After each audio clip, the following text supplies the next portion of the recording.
એનએસયુઆઈના પ્રમુખ અમર વાઘેલાની આગેવાની હેઠળ કારેલી બાગમાં અકસ્માત સર્જનારા રક્ષિત ચોરસિયાની યુનિવર્સિટીમાંથી સસ્પેન્ડ કરવામાં આવે તેવી માંગણી સાથે યુનિવર્સિટીના વાઇસ ચાન્સેલરને આવેદનપત્ર આપી રજૂઆત કરવામાં આવી। એનએસયુઆઈ દ્વારા આપવામાં આવેલા આવેદનપત્રમાં જણાવવામાં આવ્યું હતું કે તારીખ 13મીના રોજ કારેલી બાગ આમ્રપાલી વિસ્તારમાં જે ગંભીર અકસ્માત સર્જાયો છે એમાં એક મહિલાનું મૃત્યુ નિપજ્યું છે, જ્યારે અન્ય 7 લોકો ગંભીર રીતે ઘાયલ થયા છે।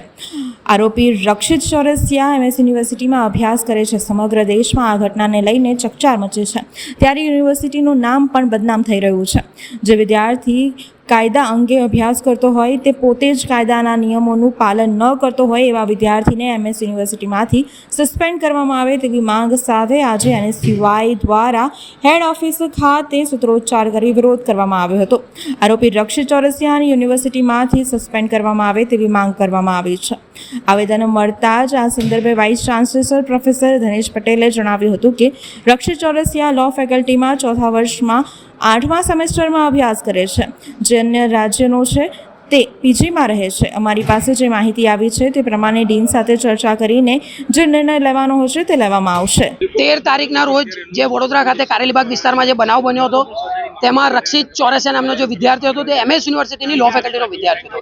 સમગ્ર દેશમાં ચકચાર મચી ગયો છે આ અકસ્માતને લઈને, જેમાં એક નિર્દોષ વ્યક્તિએ જીવ ગુમાવ્યો છે અને સાથે સાથે 8 લોકો જેવા ઇન્જર્ડ થયા છે। તેને ધ્યાનમાં લઈને આજરોજ એનએસયુઆઈ દ્વારા હેડ ઓફિસ ખાતે રજૂઆત કરવામાં આવ્યા છે।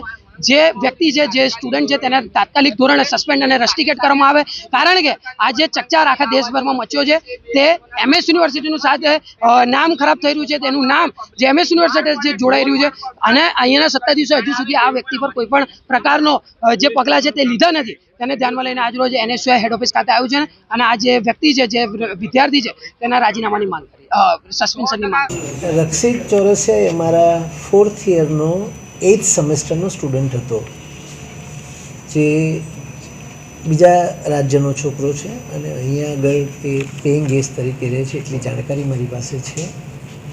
જે થયું એ ખૂબ દુઃખદ ઘટના છે અમારા યુનિવર્સિટી તરફ માટે પણ અને શહેર માટે પણ। હવે જ્યાં સુધી એમની વાત છે, અમારી પાસે જે માહિતી આવી છે એ પ્રમાણે અમે ડીનને લઈને અમે આ બાબતની વાત કરીને, ચર્ચા કરીને, જે કંઈ કમિટીનું પુનર્ગઠન કરીને જે કંઈ રચનાત્મક, જે કંઈ શિક્ષાત્મક પગલાં લેવાના અમારા પર્યુમાં હશે તો અમે લઈશું, અને છતાં પણ અમે લીગલ સેક્શનની સલાહ લઈને આગળ વધીશું।